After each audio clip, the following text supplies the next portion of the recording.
Just wow. I'm just going to invite you to breathe that in. Wow. I have two readings to start with you today. One is from the Anti-Semitism and Celebration of Jewish Life podcast, which is part of the Yale Project Joy. And it says, Rabbi Jacobson helps us address a crucial point about Jewish resilience. One of the secrets of our people's survival has been a shared determination to live rich, imaginative, and joyous Jewish lives. Otherwise, why fight so hard to preserve Judaism as a distinctive life path? End quote. The second reading is from our singing of the living tradition, Every Night and Every Morn. Joy and woe are woven fine, clothing for the soul divine. Under every grief and pine runs a joy with silken twine. It is right and should be so. We were made for joy and woe. And when this we rightly know, safely through the world we go. Safely through the world we go. Wouldn't we like to know that we can be safe in this world? Because we find ourselves in the darkest season of the year in this hemisphere. And I don't know about you, but I've been looking for some comfort and some joy. Something to sustain me, to sustain all of us, and remind us that that fading light will indeed return. I think that's exactly why we have all of these light-centered celebrations at this time of the year, why we remember the story of the Maccabees, why we just celebrated Buddha's enlightenment, why solstice is coming, and the birth of Jesus, and all the myriad celebrations of Yule. They resonate because they're a metaphor for the dark times of our personal lives. We gather, we tell stories of light and of hope, and we remember the times that life was really dark, and then the light came back and returned, and we were able to breathe again. But you know, today, can I talk about joy today? Because we're in the second Sunday of Advent and the third day of Hanukkah, and solstice is still a few weeks out. I don't think we've turned that corner yet, have we? We're still in the middle of the story. We're in a place of hope and trust, but not quite fulfillment.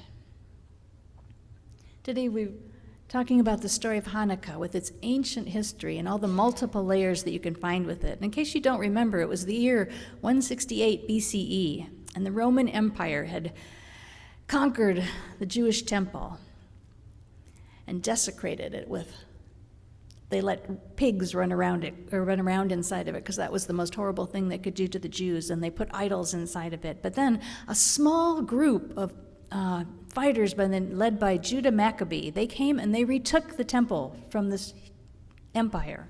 And they cleaned it out, and they were just about to rededicate it and light the eternal flame when they realized there wasn't enough of the pure oil that they needed. And they sat there because it took 7 days to create the oil to be able to light the flame and keep it burning.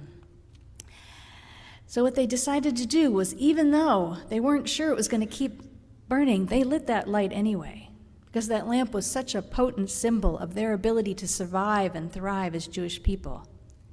And miraculously, it kept burning for 8 whole days until the new oil arrived and they were able to refill it and keep the light burning. This is a rich story that gets told over and over again. And in the telling, we get to focus on which point of the story is important to us in this point in our lives. Because it could be the rebellion and the success of a really tiny band of underdogs. Or it could be the amazing lasting power of a few drops of oil, that miracle that comes just when we need it. We get to choose. But what is it that we do choose, and how do we make those choices? The Jewish folks' faith in Elohim, their God, sustained those ancient Jews. But what sustains us today while we are in the midst of our own scary stories, sometimes of our own? Today we're talking about what do we do when we're in the middle, when we don't know that happy ending is actually going to arrive. Because The stories we tell and the way we tell them make a big difference in how we see and experience the world. And I'll give you just a little example. In my life, I've had many jobs. I've trained horses. I was a child care provider. I did desktop publishing. I owned a restaurant. I painted houses. And for a short period of time, one summer, I worked a food truck as a carny. So, I used to say that I couldn't make up my mind as to what I wanted to do when I grew up. But that story didn't give me much credit. So now, the story I tell is that I just wanted to have as many life experiences as I could in one lifetime, and all of them have informed my current vocation as a minister. I mean, where would I be without desktop publishing? The stories we tell sustain us, and we need to pay attention to them. Excuse me. Sorry.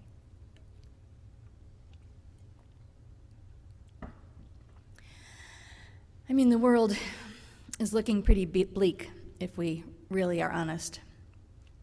And we could use some real sustenance. And we don't know the end to a lot of the stories that we're in the middle of. And I mean, the climate crisis is overshadowing most of them, but we also have the rise of authoritarianism and fascism around the world. We have the lingering effects that I feel in our bodies and our psyches from that long and seemingly never-ending pandemic. We have the dysfunction in Congress and the uncertainty about whether this country can ever heal from the deep divisions that we're experiencing right now. And that's not even mentioning the trauma of war in the Ukraine and in Israel. The Israel-Palestinian conflict is especially poignant right now during this holiday of light. And each of these stories seems ongoing and intractable, and that's not even looking at the personal stories that many of us are in the middle of. People who are supporting dying parents, or parents trying to raise children growing up in a confused and very confusing world. And there's an epidemic, an actual epidemic of loneliness and isolation going on right now. We're in the middle of a lot of stories, and we're not sure we're going to find that happy ending. Just like those folks who lived a long time ago and weren't sure the sun was ever going to return. Maybe it would just stay dark forever. But you know, our ancestors didn't despair. They gathered. They told stories to one another about how the light will return. And they supported one another until the dark time passed. And they were able to breathe again. So what guides us today? You know, mystics and indigenous peoples have offered ways to live rich, celebratory, joyous lives even when they couldn't see the path in front of them. And on June 8th, 2000, Hopi elders came out with a statement titled, "We are the ones we're waiting for." It follows work done by Mr. Thomas Baniancia, who was one of the 4 original messengers of the 1948 Hopi prophecy. And this begins, "There is a river flowing very fast. It is so great and so swift that there are those who will be afraid. They will try to hold on to the shore, and they will feel like they are being torn apart, and they will suffer greatly. Know that the river has its destination. The elders say we must let go of the shore and push off into the middle of the river. We must keep our eyes open and our heads above the water." End quote. We must let go and keep our eyes open, our heads above the water. We must keep breathing and trust this life that we are in the flow of. I don't know about you, but that story fits my experience of life right now really well. And just like Hannah, I tried to dig down to the exact source, and I could find Mr. Baniancia, but I couldn't find the person that exactly wrote this, and I decided, you know what? When there's truth in something, there's truth in something. Humans must live in right relationship with the earth. We must let go of things that we thought were true in order to move on to the next chapter of the story. You can feel it in your body, can't you? So much moving, so much in flux, so much happening without any promise of a happy ending. What sustains us when we're in the middle of the story? Some of you might remember a movie from the 90s called Phenomenon, starring John Travolta. It's a movie morning. Travolta's character's name was George, and he suddenly begins to get really smart and begins to understand all about the world around him in ways that he never had before, and straying into way beyond genius category. But he's a kind and gentle soul, but suddenly he begins very agitated by all these things going on in his body and with people's response around him that he has no control over. And at one point, he gets so frustrated that he yells at himself in a mirror that's behind a bar in the one scene, and the mirror cracks and falls down. And all the people just stare at him. And he turns around and goes out and goes home to his house, and he sits on his porch, and he simply watches the trees. And it appears as if nothing's happening, but he keeps watching them, and it's a much longer take than usually in a movie. You just watch the trees go back and forth, sway with the wind, and then stand back up again. Then George nods, and all the tension leaves his body. He's found something much bigger than himself to place his trust and his fear in. Something much bigger than himself to hold all those problems that he couldn't hold in his own body. Watching the trees slowly move back and forth, he remembers that he is part of this great reality, and then when he passes, it will still flow on without him. And I've come back to this moment many times throughout the years. Sometimes when I'm feeling anxious, and sometimes when I just notice the trees waving and I stop and watch them for a minute and stop and remember that I'm in that story too. And when I'm there, I can let go of the fear that I'm holding of what might happen. And I can let go of any anger that I'm holding on to what happened in the past. And I can simply remember this present moment. And I can look for and see the people around me who are in this present moment with me. The Jewish story that we're remembering this morning has been one of oppression and suffering for their faith for a very long time.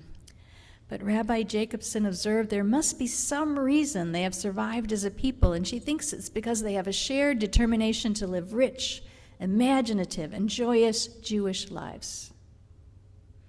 Can we hold on to a determination to live rich, imaginative lives despite whatever circumstances we may find ourselves in? You might believe in God like Elohim that answers prayers. Or you might believe in an interactive universe where what you give comes back to you. Or you might simply believe that there are laws of this universe that will be followed and that you can lean into. Maybe it's the swaying trees or the birds at the feeder or the rush of clouds overhead. Maybe it's gatherings like this one, and taking time to be present to our fellow travelers, in lighting candles rather than cursing the darkness. The reality is that every single story contains mystery and is always a work in progress. What do you hold on to these days? I'm going to share a little secret I don't tell many people. I was Roman Catholic until I was nearly 40 years old, and it's still in my bones. And I know a lot of people say, I figured out that wasn't real when I was 6. And I was a slow learner. I was late to the party. But I think it was because I felt so deeply connected to the otherness of life, and I was told it was in that church. And that all that time, till I was in my 40s, I made the sign of the cross when something hit my heart, when I was worried about somebody, or when I wanted to send love and care to somebody. And as I've been a Unitarian minister through the years, I'd realized I had this urge to make the sign of the cross. I wanted to do it. And in the last few years, I've given up. If it comes to me, I make the sign of the cross, because it could be whatever I want it to be. It can be the goddess, maiden, mother, crone.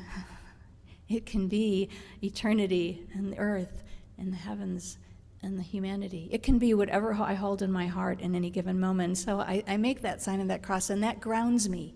That reminds me that I am part of that something larger, so much bigger than my own small self. How can we today begin living rich, imaginative, and joy-filled lives? How can we surrender to wherever we are in our story? We don't know the end. We'll never know the end. But we do know the page that we're on. We do know this present moment. And we do know that this is where we live and we breathe and we have the whole of our being. This is where we're connected one to another, where we share the breath of life, where we all watch for the returning light together. Anything for today? Maybe that just might be enough.